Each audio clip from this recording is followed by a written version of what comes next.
Hey folks, this is my personal tractor. It's the Kubota 4060.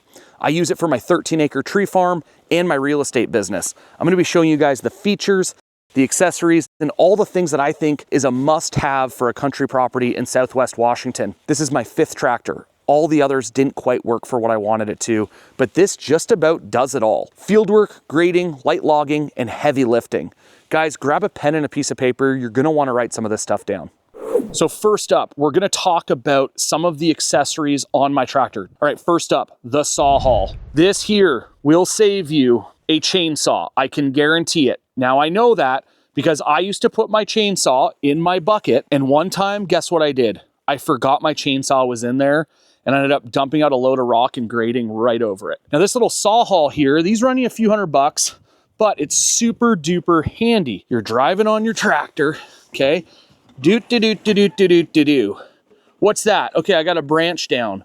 All right, or I got a branch on a tree that my canopy is gonna get hooked up on, or it's gonna grab my ROPS or something like that. All right, let's grab the chainsaw. And as you're leaving, okay, like that. So boom, then you're ready. Boom, let her rip. Boom, cut that. Boom, cut that. Boom. When you've done that, you throw it right back in your saw haul and you're good to go. So this is a super handy item. The other cool things about these saw hauls, they're getting more and more advanced, okay? You can actually pull these open and you can have this already set up in your shop as a hook, but basically you can take the whole thing off like this and then just set it on a wall in your shop. So that's super handy. Another really cool thing with this, guys, is see this little pull thing here? So if you want to make this just a little easier, okay, you just pull that like so. We'll actually rotate. So there, now it can be like that. So even that setup, it's a little bit nicer than what I just had. It's just like a gun in a holster. It's ready to rock and roll. And these things are built super tough. I mean, you can beat the living crap out of these things and they just work really well. Also, the scabbard here is built out of plastic, so you're not going to damage your chain when putting it in. Okay, now it's straight. And for me, again, this is my own little accessory. I hate stuff shaking around on a tractor. Just my old man always said, just, you know, kind of lock stuff down. So I just like that and it doesn't vibrate near as much. But I'm telling you, when I'm doing a lot of field work, if I'm doing brush hogging, flailing, any type of property improvement on any properties that I'm getting ready to sell, this is always here and I always use it more than I think. I've cleared like 5, 6, 7, 8 acres of just random alder trees just with using this in my front grapple and at night with my work lights, which that reminds me, let's get into work lights. You know, you can go out on Amazon and you can buy some crappy lights, you know, $100, $30, $40, whatever. They suck. They're awful. You need to buy lights that actually work. These are from Larson Lights. These lights work so well. I do a lot of evening work, especially in busy real estate season. If I'm brush hogging someone's field for them, getting it ready to purchase, I need a lot of light when I work, and these to me are the best LED lights. This is what the big boys use in the Midwest on all their combines for large scale field work. So when you come out here, these things are super bright. They light up the night. Just look at how well these things are built, and you'll see I set them under my canopy because I don't like them getting rained on. They can take rain, but I just figure why? What's the point of getting them wet if you don't need to? I got 2 at the front, okay? And then I got 2 at the back. This one is actually designed for an implement light, so I can watch my implements work. And then I have this one here just as a back light to light up whatever's behind me, and it works really well. I just like a lot of light, especially if I'm working on ground that's a little bit unfamiliar to me. So those are lights. If there's one accessory you're gonna buy, it's this right here. Boom. This thing is the ultimate bumper bar. That thing, look at how thick that is. I mean, you are not going to destroy this. I actually upgraded. I'm not even sure if I'm supposed to tell you this, but I called the owner myself and I said, listen, the last one I got was amazing, but I managed to actually dent it. I said, I want something twice as thick. He said, okay, Jared, for you, I'll build one for you custom. So this thing is about 1/4 of an inch thick, solid steel. And the reason why I do this, when you are, let's say, pushing in a burn pile, or you're working around a lot of trees and limbs and things like that, you will get a limb straight through these vents right here, and you don't want to know what that costs to build. And then through there, you'll go right into your radiator. You'll cook your radiator. So this thing can take a heck of a beating, but I hit it all the time with stuff. And it's not that I'm a bad driver. I just use my tractor for a lot of work. I do a lot of brush work with it. And I would say if there's one thing you're going to get, even before work lights, is this hood guard. And like I say, Black Anvil is the name of the company. They do a great job. They're good friends of mine. Just comment on here if you want their contact information. I'll give you the contact information. I'd love to get these guys some business, just so you know I'm not paid by them and they did not give me a special deal on this. I paid for this, but I truly think they're a great company. They're easy to work with and they're a small American business, so it's nice to support them. Now, what else in terms of, this Canopy. I used to kind of chuckle at guys with these until I got badly sunburnt a few times, and I'd always get soaked. When you have an open cab, it rains several hundred days out of the year here in the Pacific Northwest, guys. Get a Canopy. They're probably anywhere from $700 to $1,000. Get a higher end one, go with a fiberglass one. This one here is a really great Canopy. It's large. It covers your cockpit here. It covers all of your electronics, your seat, everything. You want to stay dry. It keeps the sun off you. It keeps the rain off you. It's really, really handy. So think about getting a Canopy. All right, now we're going to consider this an accessory, and I should have probably done a separate section on this video, but I want to talk to you guys about tires. You know, you think about Formula One, NASCAR, dirt track, everything. They talk about tires because tires are super important. And it's the same on a tractor. Figure out what tire you want. Do that again by going backwards.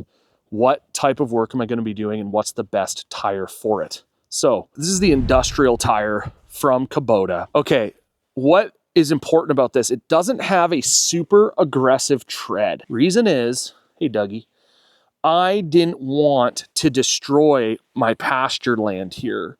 I didn't want to destroy this clearing up here. My first and my second tractor had what's called agriculture tires. They're a heavier track and they really plow through things like forests and mud and stuff like that. But I was destroying all of this upper pasture here.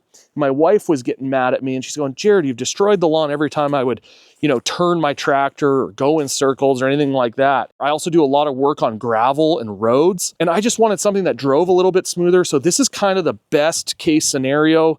I would say if you have usable pasture land and you're on gravel, I would go with kind of a lower tread. But if you're doing a lot of work in the mud, go with an agriculture tire. You're going to get a lot more traction out of them. They're not quite as wide and they can't quite take as much weight as these. So these ones can take, I think, a little bit more weight than your traditional ag tire. Now, one other accessory, this is important. I filled these tires halfway up with beet juice. Well, beet juice, Jared, why? Beet juice is heavier than water and it doesn't destroy the rims of your tractor. And then you say, well, Jared, why did you fill your tires up with beet juice? I wanted the weight. You want a lot of weight on your tractor. You want to make sure that that full amount of horsepower under the hood's actually being used. I didn't want my tractor tipping. I didn't want it falling forward. All 4 tires I filled up with beet juice. So this is a heavy tractor. Another handy accessory, a good diesel can or on-site fuel storage. I like these Eagle cans. They don't spill. They work awesome. This takes traditional number 2 diesel. All right, next up on accessories, quick attach. Make sure you guys are getting the quick attach system from either Kubota, Deere, LS, Coyote, they all have it. But if you guys look in here, I can change an implement in the matter of seconds by just simply putting my hand here, lifting that up on both sides, and then I can take my implement off.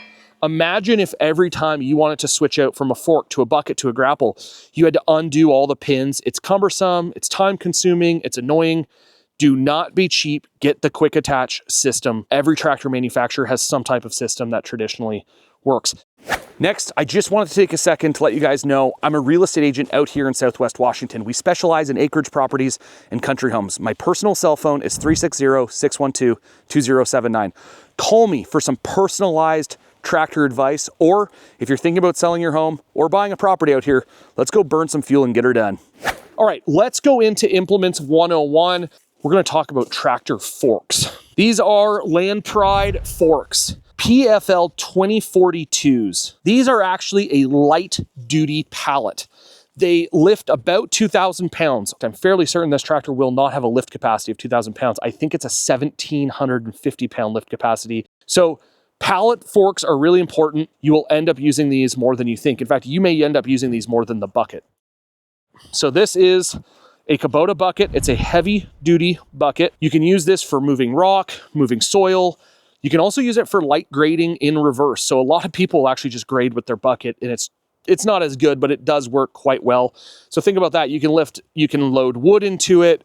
I'd add hooks to it. I usually will put a hook, 1, 2, and 3. 3 hooks, 3/8 hooks on my bucket. The reason is, if I want to chain something or lift something or, pull a stump out or something, I can take a chain, I can put it in the hook, a welded hook or a bolted hook, and then I can instantly do that. And it's just really sweet and fast. And I forgot to do that on this. So you will use this bucket more than you think. All right, on to the next thing. And this is actually sitting on the tractor. So let's go over to this. This is probably one of the most heavy duty flail mowers you can get. This is the FM 4188. This model's probably out of date, but it works very well. I actually got to get it pressure washed and cleaned up a little bit. This is pushing this tractor, which is a 40 horse tractor, probably to its limits with this, but this thing can take up to a 3-inch or 4-inch stump. It can eat through blackberries.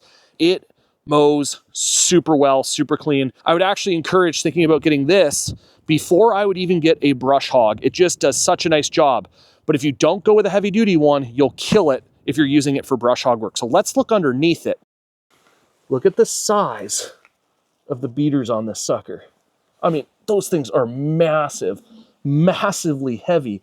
And basically the PTO runs this whole system to run at an extremely fast speed. And it just, anything it touches, it macerates. Super handy.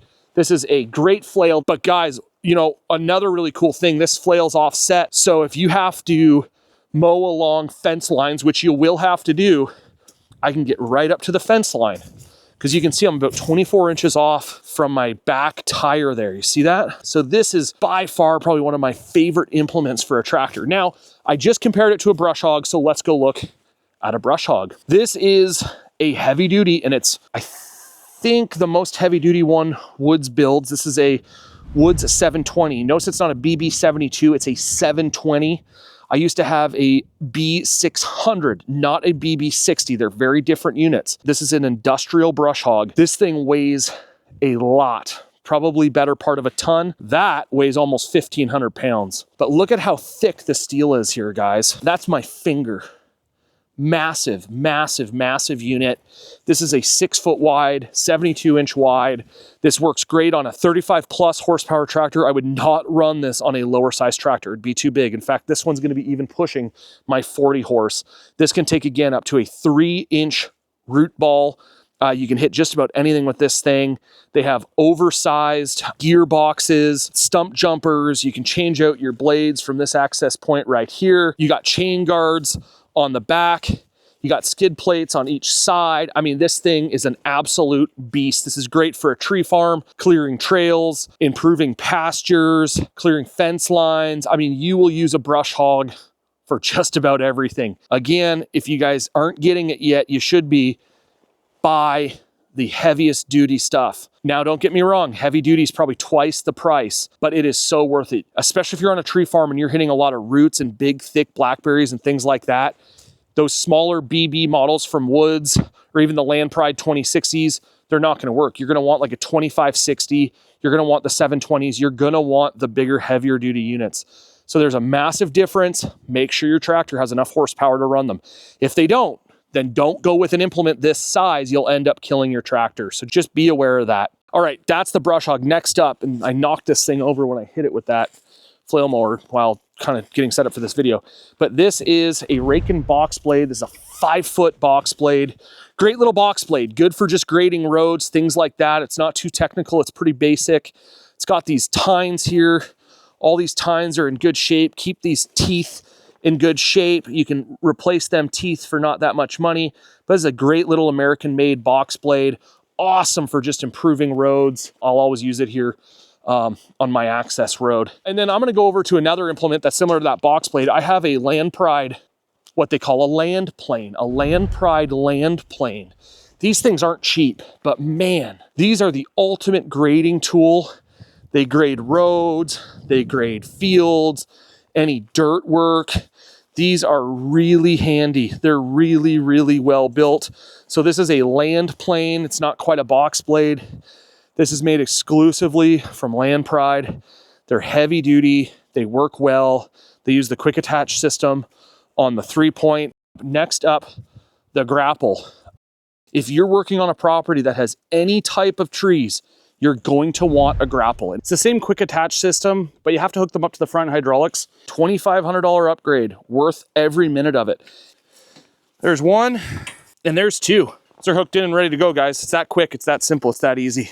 I'll just show you how it opens and closes, and then we'll show it do some work in real time. Opens, tilts, closes. And then also, if you grab brush, you need to drag it down. If you need to push something, if you need to push on some, stuff, it'll do that. That's that's 2,000 pounds push power right there. So if you need to crush garbage or bend scrap, stuff like that, this will absolutely do that. This thing is a beast. It's super powerful. It's nice to scrape rock and stuff. I mean, whatever you want, this machine will absolutely do it. This one is the Land Pride SGC060. It's a mid-range model. I've never been able to kill it or hurt it, so it's been a great system for me, and I have done a lot with this thing. So let's go see if we can have some fun with it. We'll see how this goes. A Grapple's really handy if you actually do just want to have something to hold a tree branch or a limb while you are on the chainsaw cutting it.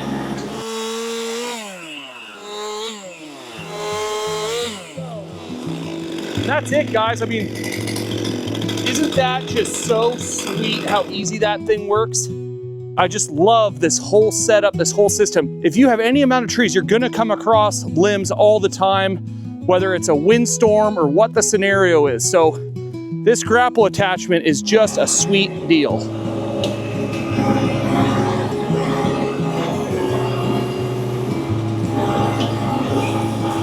That's it. Isn't that sweet? And you could do this all day. I'm off to the tree farm.